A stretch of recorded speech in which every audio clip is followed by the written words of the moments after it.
tenemos el gusto de saludar a Máximo Carlos Kirchner, que es jefe de bloque del Frente de Todos en la Cámara de Diputados. Máximo, buen día. Iván Jagroski te saluda. Buenas, Iván. Buenas a las compañeras y compañeras que están trabajando ahí, a los oyentes, a los trabajadores y trabajadoras de la radio. Buen domingo. Buen domingo. ¿Buen domingo? Esa podría ser la primera pregunta, en tanto y en cuanto, bueno, uno ve una serie de dificultades de orden social, económico, sanitario, del debate público, lo conversábamos hace un rato con una senadora del PRO. ¿Buen domingo? Bueno, si lo tomás así, un domingo más de pandemia, ¿no? Con todo lo que eso lleva para las vidas personales de todos y todas, en un mundo complejo y por lo tanto también en una Argentina compleja, ¿no? Con grandes dificultades que ha ocasionado la pandemia, la enfermedad y las cuestiones que va trayendo aparejadas, ¿no? Los comportamientos que tenemos todos y todas también ante algo que un año atrás nadie imaginaba. Uh-huh. Pero bueno, estas cosas suceden y hay que ir encontrando la manera de transitarlas y también de buscar la salida, de ir construyendo también una salida y un modo de vida que tenga en cuenta esta realidad que tenemos hoy, pero también ir y seguir preparándonos para cuando esto ya pueda ser manejado, sea a través de tratamientos o de vacunas, ¿no? Claro. ¿En qué pensás cuando supongo que estabas mencionando y que el gobierno está pensando en una pospandemia o en una posvacuna o en una poscuarentena, ya no sé bien cómo decirle? ¿En qué pensás cuando ves ese horizonte? Y lo que nosotros teníamos y lo que fue ofrecido a la sociedad, en el caso particular de la Argentina, en ese el contrato electoral que tuvo Alberto como candidato a presidente con la sociedad y por el que fue elegido. Pienso en que lo queremos llevar adelante, que esta pandemia ha dificultado gran parte de eso que se quería llevar adelante, pero la orientación que sí ha tenido aún con los problemas que generó el macrismo con sus políticas viejas en lo económico, anticuadas, que habían demostrado que no daban resultado en la Argentina. Llegó una pandemia que lo único que hizo fue agravar y profundizar todo aquello que había construido con su gestión el expresidente Mauricio Macri. Entonces lo que nosotros tenemos que imaginar a medida que el tiempo transcurra es como estas políticas de producción que se habían imaginado y se estaban diseñando durante la campaña y en los primeros meses de gestión, antes de que entráramos en esta situación, de poder aplicarlas y llevarlas adelante. Vos recién te escuchaba antes hablar de los números de desocupación y la verdad que preocupa. Ahora, el gobierno ha tenido y ha tomado medidas, tanto con el IFE como el ATP, para tratar de modificar lo más posible una situación no deseada y casi inevitable, más cuando uno mira al resto del mundo, ¿no? Sí, claro. Y uno ve, por ejemplo, lo que pasó para hablar en el continente, en Perú, por los propios grados de flexibilidad de laboral que existe en Perú, hasta donde se disparó también la desocupación y la cantidad de fallecidas y fallecidos. Entonces creo que tenemos que tener paciencia, tenemos que trabajar mucho, tenemos que tratar de no exaltar los ánimos ante el agobio lógico que todos y todas tenemos, incluso ante esta situación, pero esto es como enojarse ante un diagnóstico por ahí de salud que nos den que no nos gusta, es lo que sucede y tenemos que tratar de transitar buscando la mayor cantidad de soluciones. Y ahí sí creo que el gobierno nacional, y obviamente muchas veces todo parece insuficiente en una situación como esta, ha tenido una orientación clara con el IFE y el ATP. Vos imaginás que cuando se termine de abonar este último ATP que se anunció hace unos días, estaríamos en el orden de una inversión en salarios de trabajadores y trabajadores para sostener el sector privado de 200.000 millones de pesos. No cuento el IFE en esto, lo que supera largamente los 300 o 350.000 millones de pesos. Así que el esfuerzo que estamos haciendo todos los argentinos y todas las argentinas a través de las políticas que implementa el Estado es muy grande, aunque también sabemos por diferentes tipos de situaciones que nos vamos enterando en nuestro caso también por muchos compañeros y compañeras, diferentes representantes de la vida social y política argentina, parece todo insuficiente ante el tamaño y el daño causado en la economía por la pandemia y no por la cuarentena. Si no habría pandemia, no habría cuarentena. Ahora, Máximo, cuando uno, y esto es algo que lo conversamos al aire, siempre fuera de aire, con Nico, con Palo, también con otros compañeros del canal, con amigos, amigas, colegas, que es esta sensación que parece tener, como llamaba Jaime Durán Barba, el círculo rojo, que es que al gobierno o le falta musculatura o le falta como un énfasis de gestión o volumen político, no sé, cualquiera de estos elementos que uno nunca, cuando ve los números, vos lo mencionabas recién, comparados de caídas, etcétera, a nivel global, la cobertura de Argentina acolchonó, si se quiere, muchísimo esa caída, que era una caída, por supuesto, inevitable producto del virus. Ahora, dentro de esto, del sistema, empresarios, periodistas, sindicalistas, etcétera, etcétera, etcétera, hay como una suerte de visión crítica del gobierno que nunca sé, y esto es lo que te quiero preguntar, cuál es la percepción de ustedes, si es solo del círculo rojo, si es solo del sistema, o ustedes ven un descontento también, detectan un descontento también en la sociedad, que es un conjunto muy heterogéneo y medio falso para mencionarlo como un todo, pero para aproximarnos a un pensamiento.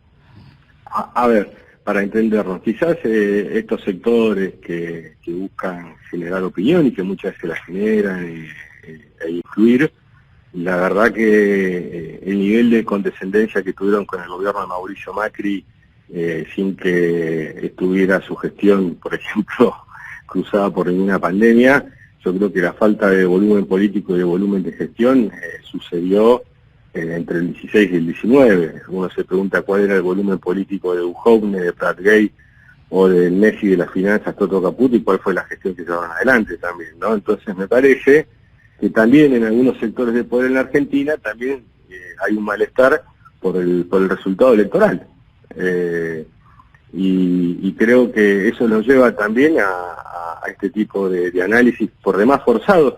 A ver, para que se entienda, el nivel de exigencia no nos molesta, nos parece correcto, lo que no puede... El nivel de exigencia, dijiste, no te escuché. Claro, sí. El nivel de exigencia, claro, pero lo que no puede estar ausente es la comprensión de la situación que se atraviesa, ¿no? Es como que se salen de la realidad que estamos como si hubiera una realidad absolutamente normal como tuvo el presidente Macri durante su mandato, y ahí sí que faltó mucho volumen político, volumen de gestión, y la sociedad lo sufrió, e incluso se expresó como se expresó en las urnas, ¿no? Y recordemos que la expresión electoral de la sociedad en agosto y octubre también fue donde triunfó una fuerza política que casi no aparecía en los medios de comunicación, que era, por lo que se puede ver hoy, atacada e investigada desde todos los organismos del Estado y también del sector de medios, y así todo pudo construir una salida electoral importantísima para que la Argentina pudiera darse lugar nuevamente a tener esperanzas, y una Argentina que, como siempre decimos nosotros, tratara y trabajara para que las argentinas y los argentinos pudieran estar adentro, o sea, que los números cerraran con la gente adentro. Ahora, este episodio de la pandemia existe y es real, y muchas veces se pierde ese tamiz a la hora de juzgar hasta aquí el desempeño del gobierno, que incluso, Iván, tuvo que afrontar una dura negociación con acreedores externos que el macrismo había dejado en el aire, y se llegó, y nosotros cedimos también, quizás había un sector también del Frente de Todos que hubiera sido mucho más duro la negociación, pero también entendimos que en el contexto valía la pena ceder, y esto muchas veces no es valorado, ¿no? Por un sector privado que tenía más de 20.000 millones de dólares de deuda tomada fuera del país, y muchos de esos contratos de deuda aparte implicaban que si Argentina caía en un default, ellos también lo hacían. Entonces me parece que debería haber más humildad en estos sectores que fueron tan complacientes con el macrismo y que incluso ahora actúan como si no existiera una pandemia, lo que no quiere decir que no puedan marcar errores o situaciones que el gobierno pueda atravesar, pero la falta de humildad de lo que le permitieron todo a Macri es llamativa. Y Máximo, ¿por qué ocurre que, estamos hablando con Máximo Kirchner en el fin de la metáfora, ¿por qué ocurre, según el prisma de ustedes, que un gobierno que invierte o que destina tanto dinero, en este caso a los ATP, que es para sostener el empleo privado, a la sazón a las empresas privadas, y que, por ejemplo, tuvo un acuerdo, esto no me parece que es medio indiscutible, es un acuerdo exitoso en el marco de la reestructuración de la deuda, tiene tanta resistencia... Exitoso siempre que la Argentina entienda que el camino es el del valor agregado, el del conocimiento, y no el de la primarización de su economía. Si no, vamos a volver a estar en el mismo problema para afrontar los compromisos asumidos en la renegociación.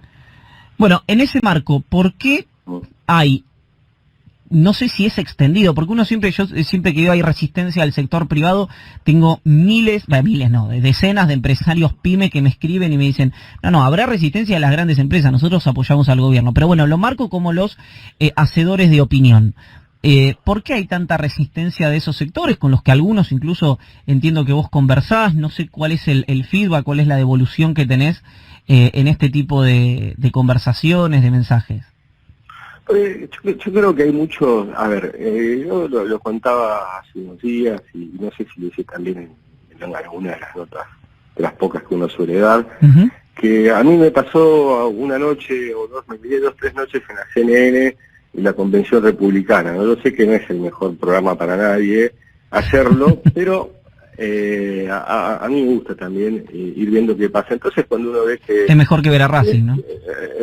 No, Racing está, desde hace mucho tiempo para acá está jugando muy bien. No te quiero sacar de tema, volvamos. No me saques, pero volvamos. Pero yo le escuchaba a Trump, o la gente que estaba con Trump, a acusar a Biden de comunista, ¿no? Y de izquierda radical. Entonces, cuando uno ve eso, medio que se queda sorprendido cómo nos mirarán a nosotros y a nosotras en este continente, ¿no? Si dentro del mismo Estados Unidos Trump considera que Biden es comunista, y creo que eso es una suerte a veces de exabruptos y también de estrategias políticas que finalmente no conducen a ningún lado y que están llenas de prejuicios. Y por ahí puede haber sectores que tengan un montón de prejuicios y también, aparte de tener prejuicios, tienen intereses. Y muchos de esas ideas que estos sectores le exigían a Cristina hasta el 2015 las aplicó Macri y fracasaron.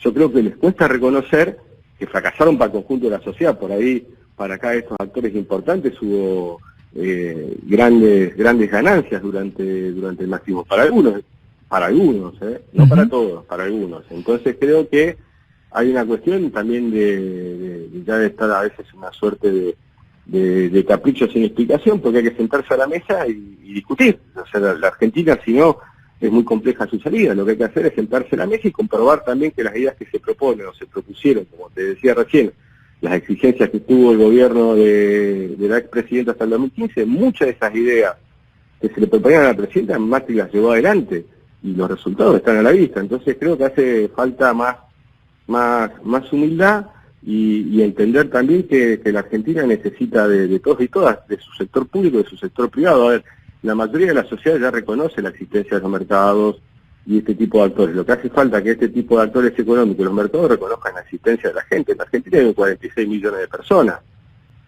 46 millones de personas, de hombres y mujeres con sueños, anhelos, que hoy la están pasando muy mal, de comerciantes que han tenido que cerrar o están buscando la vuelta, producto, digamos, de la caída económica que produce la pandemia, de la desaparición de un sujeto económico en la vida argentina que es el turista, tanto externo como interno.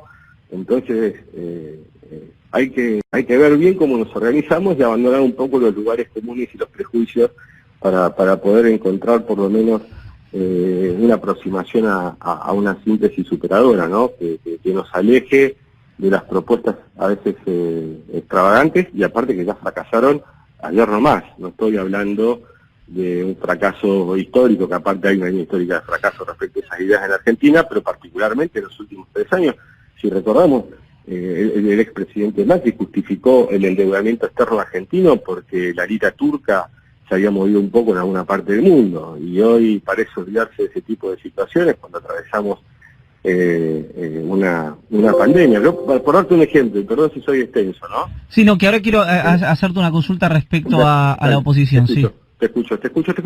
No, porque nos fuimos, no quería interrumpir la conversación, pero vos mencionabas al comienzo de la respuesta que estabas viendo en la convención republicana, como había algunos, no sé si el presidente, en realidad es interesante porque varios de la convención republicana tenían apellido Trump, ¿no? Esa es una particularidad muy linda que se dio, pero que le decían comunista Biden, que evalúa como secretario del Tesoro a Larry Fink, por ejemplo, que nosotros lo conocemos bien por BlackRock. Pero acá en Argentina pasan cosas parecidas, no iguales, pero cuestiones por fuera de las adjetivaciones que de última, a mí no me gustan, pero entiendo que son parte de la religión. Pero el otro día escuchaba, por ejemplo, a el presidente de la Unión Cívica Radical, y lo digo esto a sabiendas por gente de Juntos por el Cambio, que con algunos dirigentes de Juntos por el Cambio ustedes tienen una convivencia muy desarrollada, una conversación muy desarrollada en la Cámara Baja, pero que Cornejo decía, hay que pasarle la cuenta, palabras más, palabras menos, de lo que pasa a los argentinos que votaron a Cristina Kirchner. ¿Cómo le llega eso? ¿Cómo lo interpretan ustedes? ¿Cómo se construye con ese tipo de declamaciones de algún sector de la oposición? Y después quiero preguntarte si para vos hay halcones y palomas en la oposición, cómo ven esa distribución. Pero primero, por las declaraciones del diputado Cornejo, que además es presidente de la UCR, ¿verdad? Claro, bueno, el ex gobernador de Mendoza y el actual presidente de la Unión Cívica Radical, digamos que tuvo unas expresiones que creo que muchas veces buscan contener, pero en un momento afloran. Hace meses, digamos, atrás había propuesto que la provincia de Mendoza podía independizarse de la Argentina, o incluso cuando daba ejemplos respecto de la situación de la pandemia mundial, quería comparar a Argentina con Israel con datos totalmente equivocados, y más aún lo que está atravesando Israel en la actualidad, ¿no? Yo creo que muchas veces se habla, también de una manera que creo que es parte de lo que le pasa a la oposición, digamos que es una oposición que encuentra un sistema mediático complaciente que no la exige, y eso hace que en vez de mejorar empeore. Entonces, como no tiene un nivel de exigencia por parte ni de su electorado, ni de quienes manejan en la mayoría de los medios de comunicación, terminan diciendo cualquier cosa.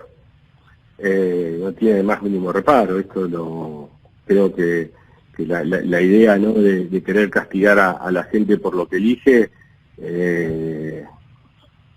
creo que habla más de quién las pronuncia. A mí la verdad que no creo que sea sano. También todo esto comenzó, ¿no?, cuando el expresidente sacó una carta ya poniendo en duda resultados electorales, como acaba de ser el senador Esteban Bullrich. Mirá, nosotros atravesamos las elecciones del 2017 en la provincia de Buenos Aires. Esteban Bullrich, hombre de la ex gobernadora María Eugenia Vidal, que fue el candidato que primero perdió con Cristina en las PASO y después le ganó las generales, ¿no? Estas cosas que parecen increíbles, ¿no?, cuando uno ve, pero suceden y hay que respetarlas y hay que comprender que la gente se expresa de diferentes maneras. El primer resultado electoral de las PASO tuvimos que esperar 10 o 15 días para saberlo. Habían montado... Porque fue muy finito, ¿no? Un resultado muy finito, 20.000 votos. Pero habían desatado un festejo como si hubieran ganado por 20 puntos. Y realmente el resultado había sido otro, y nosotros aceptamos el resultado y seguimos en un proceso de construcción. Entonces usted imagínese que la expresidenta, que triunfó ya en 3 elecciones presidenciales, 2 como candidata principal y otra acompañando a Alberto Fernández, en el 2017 acepta una derrota y sigue trabajando y construyendo e imaginando diferentes tipos de soluciones para el problema de argentinas y argentinos, y gente como Bullrich o Cornejo ponen todo en duda, ¿no? La falta de humildad. Yo creo que hay una falta de humildad y de poner los talones cerca de apoyarlos en el piso, en el suelo, porque eso va a mejorar. Lo que no quiere decir que tengamos que pensar igual ni nada en ese sentido, sino que creo que falta, uno no puede decir luz o oscuridad, ¿no? Como dijo el expresidente. Pero eso al margen... ¿Quién se pone aparte, no? Qué fácil es ponerse en el lugar de la luz y acusar a los demás de la oscuridad. Bueno, pero eso también dos preguntas respecto a eso. La primera, ¿cuál creen que es la búsqueda de ese planteo, ¿no? Del uso oscuridad, creo que fue Elisa Carrió diciendo que Cristina está organizando saqueos para dar un autogolpe, y eso por un lado, pero por el otro, el gobierno nacional no podría elegir debatir con planteo de una manera, los Monzó, los Larreta, los Lustó, los Vidal, si es que ustedes detectan diferencias entre esos dos grupos, en lugar con los Bullrich. Cuando hay diferencias reales y no poses, sucede lo que sucedió en el 2017. Por ejemplo, nosotros decidimos armar un sector que fue Unidad Ciudadana para ir a competir a elecciones. Vos lo que decís es que no detectás grandes diferencias entre... No, si las hubiera, Iván, esas diferencias se expresarían.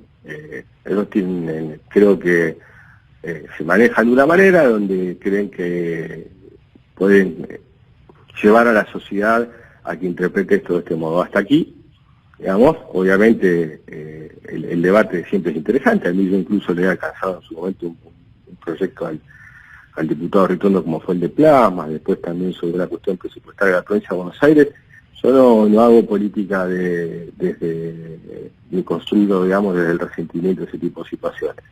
Se ve muy bien cuáles son las ideas y los comportamientos de la oposición, pero creo que muchas veces se hacen juegos que no son buenos para el sistema democrático, ¿no? Esto es lo que mire, yo lo vi a Néstor perder las elecciones con de Narváez por 2 puntos, lo vi a Scioli reconocer inmediatamente una derrota cuando los primeros números del 2015 daban por 15 puntos y terminó por 1,5 puntos. Después el macrismo gobernó como si hubiera ganado por 20 puntos, y era como si hubiera perdido la elección por 20.000 votos, dejarse la oposición. Entonces creo que vuelvo con hay una falta de humildad y de poner todo en riesgo, o siempre querer romper todo si no gano. Y no es así, digamos, hay que aceptar, la gente y la sociedad se expresa, y después hay que gobernar, y obviamente la oposición tiene su función lógica dentro de cualquier sistema democrático, pero creo que su comportamiento, luego de que se conocieran los niveles de aceptación y cómo había subido la imagen positiva del presidente Alberto Fernández por correctas medidas tomadas en tiempos correctos, fue empezar a tratar de limar lo que ellos consideran un escollo, ¿no? Que el presidente tenga una buena relación con su sociedad. Bueno, y entraron a actuar de esa manera.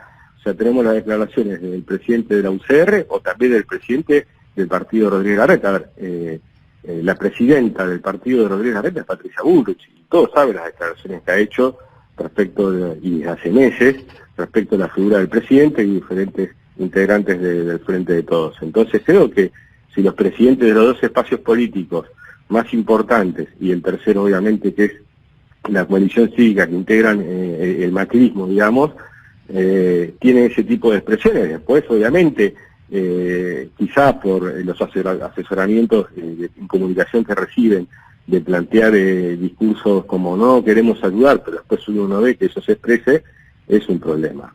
Bueno, pero ¿no? ahí es donde yo planteo una diferencia o una propuesta para ver si esto es efectivamente así, o si depende también de el fluir de la opinión pública. ¿Qué quiero decir? Cuando Alberto Fernández medía, no sé, llegó a medir 85 puntos al comienzo de la gestión de la pandemia, Horacio Rodríguez Larreta estuvo sentado con él en esa famosa foto, que también fue el hecho político del año, de la cuarentena. Había intendentes muy cercanos al gobernador y también al presidente. Ustedes debían conversar también con muchos de ellos. Incluso diría que en el motín policial que rodeó la Quinta de Olivos y la gobernación, también se hicieron presentes algunos intendentes, algunos dirigentes del espacio opositor. Entonces mi pregunta ahí es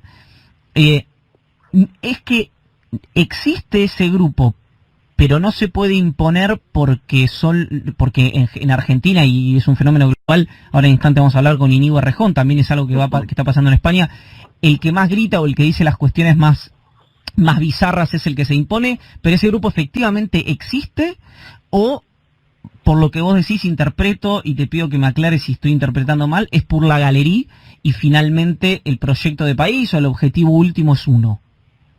Mira, yo no soy un sommelier de la oposición, por decirlo de alguna manera. Okay. Sí, creo que, por ejemplo, te voy a dar un ejemplo claro para que podamos, por lo menos, tratar de comparar comportamientos. A ver. Si uno recuerda las elecciones del año pasado, ¿no?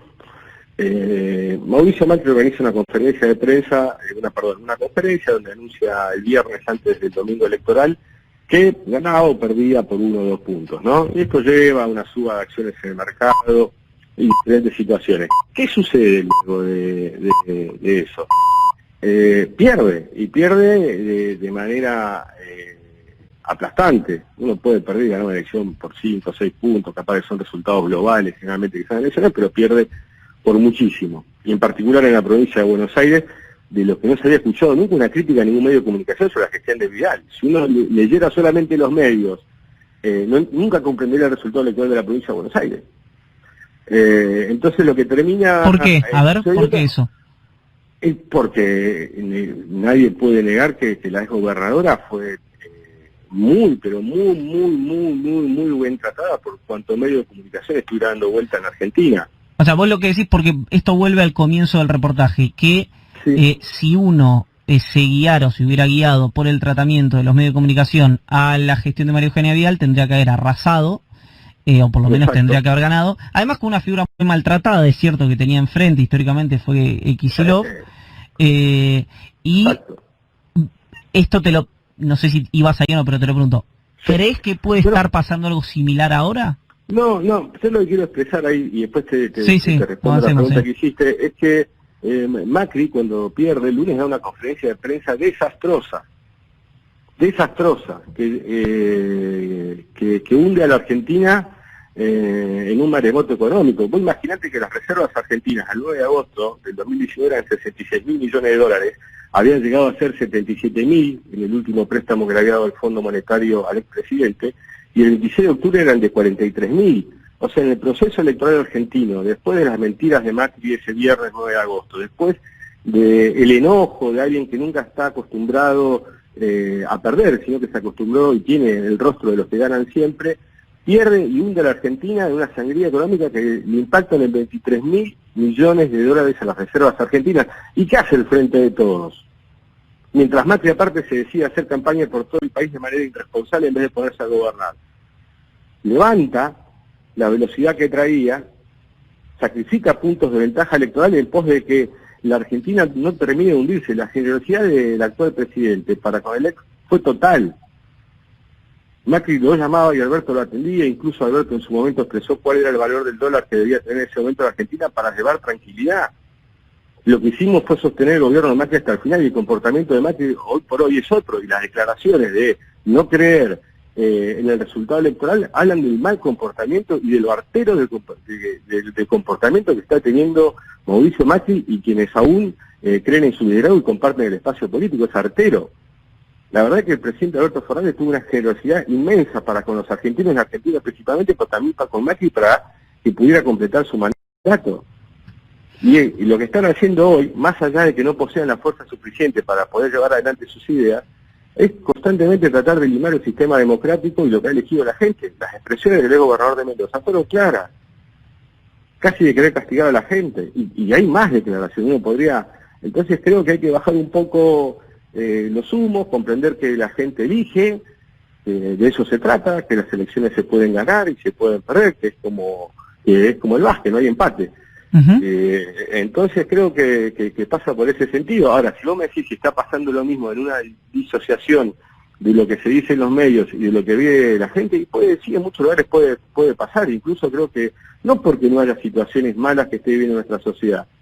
Digamos, como te decía antes, la gente que estaba trabajando en el sector informal se ha quedado sin esa posibilidad, los restaurantes, la gastronomía, el turismo, las empresas, bueno, a poco ha entrado a moverse la economía argentina, pero estos problemas existen y el Estado argentino, con las herramientas que puede, a revés de Chile, por ejemplo, Piñera ha hecho uso de un crédito internacional con el Fondo Monetario para lanzar un plan ambicioso de reactivación de la República. Argentina no puede porque ya se lo fumó Mauricio Macri eso.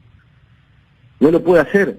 Entonces, con los restos de lo que dejó Macri y con la voluntad que tienen todos los argentinos y las argentinas, estamos tratando de sacar el país adelante, digamos. Y Ahora, gracias a Dios que la Argentina es un pueblo voluntarioso y que va a salir adelante, que más allá de esa cuestión que quieren poner de los argentinos, argentinas, si quieren ir del país, los argentinos y las argentinas se van a quedar en su país, lo van a sacar adelante, lo vamos a poner de pie y vamos a tratar de todo de construir un futuro mejor. Es muy fácil toda esta gente que ahora aparece haciendo publicidad de que se quiere ir a tal país o X país. Yo me recuerdo cuando Néstor asumió la presidencia, la cantidad de argentinos y argentinas que empezaron a volver, cuando, por ejemplo, científicas y científicos, cuando se entró a hacer la inversión que había que hacer en el CONICET. Entonces, hay gente que está tratando de quebrar también la esperanza y la voluntad de la gente en un momento de agobio, opresivo, porque no podemos ver a los seres queridos, porque que a quienes les fallece un familiar o un amigo no se pueden despedir, se olvidan del trabajo que hacen enfermeras, enfermeros, médicos y médicas, y no solo luchan por salvar vidas en todos los hospitales de la Argentina, sino que hasta tienen que sostener los celulares para que con las llamadas, las videollamadas puedan ver a sus familiares mientras están internados, para tener quizás una última imagen en vida de ellos o de ellas. Entonces nos estamos olvidando un montón de cosas. Por eso creo que hay que dejar de lado sinceramente siempre las miserabilidades y las mezquindades que uno está viendo y dar un paso y comprender que la sociedad se expresó electoralmente y que ahora hay que gobernar y sacar la Argentina adelante en un mundo por demás complejo. No es que el gobierno está en una situación compleja, el mundo está en una situación compleja. Se ve algo, y en su momento, y esto me hago eco de lo que han dicho muchos críticos del kirchnerismo, que hoy está, ¿cómo decirlo? Digamos, vos decías recién que en el Frente de Todos había algunos que pretendían por ahí negociar de una manera más dura con los acreedores. Yo podría decir que algunos que en general son bastante carnívoros hoy están... me encuentro. Sí, que están bastante herbívoros, ¿no? Narrados. Bueno, un caso, digo, no iba acá, pero se me acaba de cruzar. De vos se han dicho muchísimas cosas en su momento respecto a tus condiciones personales, políticas, y ahora también los mismos, no sé si comunicadores, periodistas, medios de comunicación, te narran de una manera completamente distinta. Estas diferencias que hay incluso no evitan que el partido que propone el diálogo, digo, insisto, por lo menos ante la opinión pública, ante lo que registramos nosotros, el consenso, tender puentes, quien tiene como la hegemonía de esa palabra es Juntos por el Cambio, que es el mismo espacio que ha mencionado la cantidad de cuestiones que vos recordabas recién. Entonces, ¿cómo se sale de ese atolladero si es que el Frente de Todos quiere salir de ese atolladero? Porque a lo mejor no quiere, digamos, una estrategia política no quiere hacia ahí. ¿Cuál es la visión de ustedes respecto a esto? Prioridades. La primera prioridad tiene que ser devolver a los argentinos y a las argentinas la esperanza, y eso se hace fomentando el trabajo, la producción, la ciencia y la tecnología. Yo sé que muchas veces parece un latido, pero aparte nosotros tenemos la autoridad política porque lo hemos hecho cuando fuimos gobiernos hasta el 2015. Eso en primer lugar. Segundo, con toda la paciencia e insistiendo, digamos. Yo también te quiero decir, Iván, que para mí el diálogo no es un fin en sí mismo, es un instrumento y una herramienta muy necesaria que tenemos que siempre utilizar, pero no se puede transformar en un fin en sí mismo. Es como los acuerdos, si el acuerdo político que se obtiene debilita el objetivo que se busca y su no concreción, el acuerdo es más una cuestión de corporación política que deja fuera a la gente. Nosotros mejorar la calidad de vida de los argentinos y llegar a acuerdos que incluyan a la sociedad. La política en Argentina muchas veces intentó acordar y lo hizo, y así terminó también dejando fuera a la sociedad. Los acuerdos, digamos, de las fuerzas políticas tienen que incluir a la sociedad. Si no incluyen a la sociedad, es llevarse bien entre dirigentes o la clase política. Yo siempre lo divido en dos partes y nada más. Hay que mejorar la calidad de vida de la gente, y eso tiene un montón de afluentes y vertientes para hacerlo. Entonces creo que en ese sentido lo que se hay que proponer es que el diálogo sea conducente y maduro, no el diálogo por sí mismo como un ejercicio que por sí mejora la calidad de vida de la gente y la calidad democrática. No. Tiene que tener un lugar y un objetivo.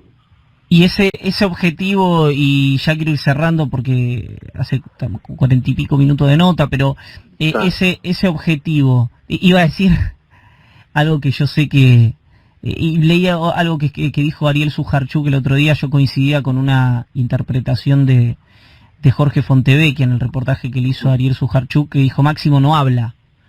Y Ariel Sujarchuk dijo, no habla con los medios, no habla mucho con los medios. ¿Cómo es eso? A ver, ahora quiero volver al otro, pero ¿cómo es eso si es que si hay una estrategia ahí, si hay un... No, es una forma de entender la realidad. También hay compañeras y compañeros que lo hacen mucho mejor de lo que lo hace uno en los medios de comunicación, y que tenemos todas responsabilidades diferentes. Obviamente la tentación muchas veces de algún sector de la clase política es permanecer en la tele porque su existencia reside en la tele, no en el territorio y la gestión.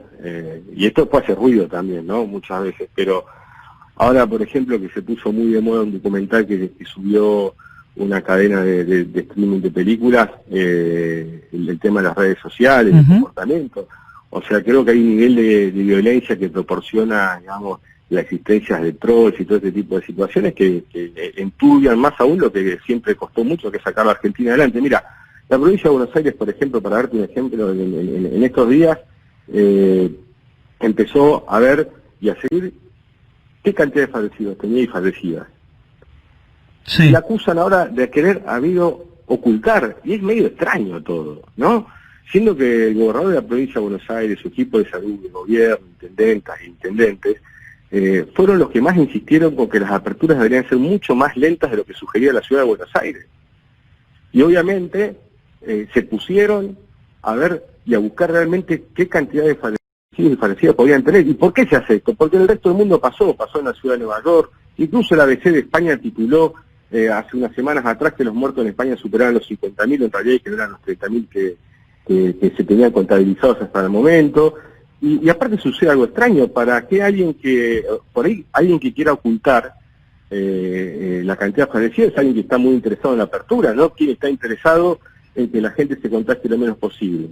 Entonces yo creo que este tipo de situaciones que vemos y cómo se lo trata en los medios de comunicación al gobernador llaman poderosamente la atención. Yo creo que lo que ha hecho la provincia de Buenos Aires y lo que debería hacer el Ministerio de Salud de la Nación. El ministro Ginés, en virtud de lo que sucedió en la provincia de Buenos Aires, es exigir a todos los distritos del país, provincias, incluida la ciudad de Buenos Aires, que extremen los controles y busquen si han tenido estas situaciones en sus territorios. Esto es lo que hay que hacer, porque tenemos que contar con la mayor información real en tiempo posible o online para poder tomar las mejores decisiones posibles. Esto es fundamental, por eso creo que muchas veces, eso que vos decís con los medios de comunicación, por ahí uno siente esa distancia. Y creo que también todos tenemos responsabilidades y tareas en esto, y creo que hay un montón de gente que lo hace más que correctamente cuando le toca tener que informar a la gente de cómo va el gobierno, porque aparte si uno mirara solamente los medios masivos de comunicación, es muy difícil que se entere que existe la hora 12, diferentes políticas de gobierno que se están implementando, la cantidad de casas de propiedad que quedaron sin entregar, que ahora el presidente Alberto Fernández ha comenzado a entregar, que provenían desde el 2015, bueno, todo tipo de situaciones que muchas veces si uno se guiara solamente por lo que publica el mainstream mediático no tendría la menor idea de lo que está pasando. Bueno, igual esos medios te están tratando mejor, ¿no? Digamos, pasaron de decir que jugabas a la Play a que sos una suerte de Mitterrand, los mismos, los mismos medios. Mira, ni muy ni tan tan, yo la verdad nunca me guío por ese tipo de aseveraciones ni nada. Soy de los que piensa que hay que construir espacios políticos, sociales, culturales, ambientales para poder generar gente que esté emparentada con la gestión, que sepa llevar adelante las cosas, porque si no pues están los arribistas que llegan a los gobiernos y uno vio cómo terminó en el macrismo, ¿no? Donde iban a buscar gente de no sé dónde, incluso con el famoso primo del hermano del alma del expresidente con Toto Caputo, el Messi y las finanzas, y miren cómo terminó. Todo lo penal afuera pateó este Messi. Sí. Bueno, no quiero irme al tema futbolístico porque son arenas en las que yo me muevo más cómodo que vos en este caso por el cuadro, pero nada. Racing, yo te recomiendo, yo sé que tenés algún problema con Racing que no me alcanzo a detectar cuál es, pero vos lees el libro de Alejandro Wall, que siempre lo digo ahora que somos felices, y te vas a dar cuenta cómo la administración de un club, mira, Yo te voy a decir algo para que se entienda muchas veces lo que pasa. Igual que nombre, ¿no? Ahora que somos felices, ¿no? O sea, una historia de padecimiento, ¿no? La historia de Racing tuvo grandes momentos y malos momentos, a veces similar, si se quiere, a un punto. Yo me acuerdo que allá por el 2001 lo comparaba mucho con la historia de la Argentina. Para mí era una exageración, pero no importa porque no se puede comparar un club de fútbol con un país. No, y hay algunos que dicen que Argentina, que Argentina le va mal porque tiene los colores de Racing.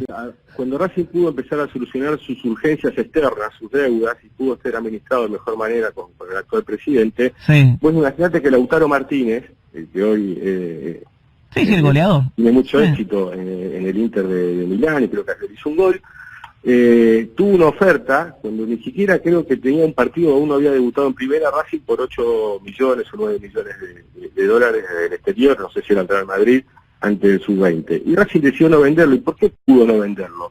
Porque el club no tenía urgencia, si pudo esperarlo. Y la gente, aparte de disfrutarlo, el socio y la socia de Racing, el hincha, del fútbol en general, tomó mucho más valor. Entonces Racing pudo finalmente venderlo en un precio mucho más alto porque sus urgencias no eran. Bueno, esto también pasa en la administración del país. O sea, cuando un país vive con la soga al cuello, que es el lugar donde lo puso Macri, donde nosotros lo queríamos sacar, que es el desendeudamiento, empieza a defender sus intereses de manera menos correcta, por las necesidades que tiene, ya sea de conseguir financiamiento externo o divisa extranjera. Por eso habíamos elegido y seguimos eligiendo, aparte del camino del desendeudamiento. Hay que sacarle la soga del cuello a Argentina para que Argentina pueda poner en valor no solo el talento de su gente, sino también los recursos naturales que posee y sacar de ellos el máximo provecho dándoles valor agregado. Que hay muchas veces lo que no puede hacer, porque la presión externa de los colosos globales es llevarse todo en estado primario y producirlo en otros lugares. Bueno, vale el ejemplo de un jugador de fútbol para explicar qué pasa cuando un club puede estar bien o mal administrado. Nada más. Máximo, gracias por el tiempo, de veras. No, por favor y que tengan el mejor domingo posible están escuchando y a ustedes también. Y dejar de criticar a Lucio, lo que haces siempre todos los domingos. Máximo, gracias por el tiempo. Te mando un abrazo. Un abrazo. Máximo Carlos Kirchner. Esto me va a costar lo último. Entró la piña por la ventana. Pasó por el fin de la metáfora. Iván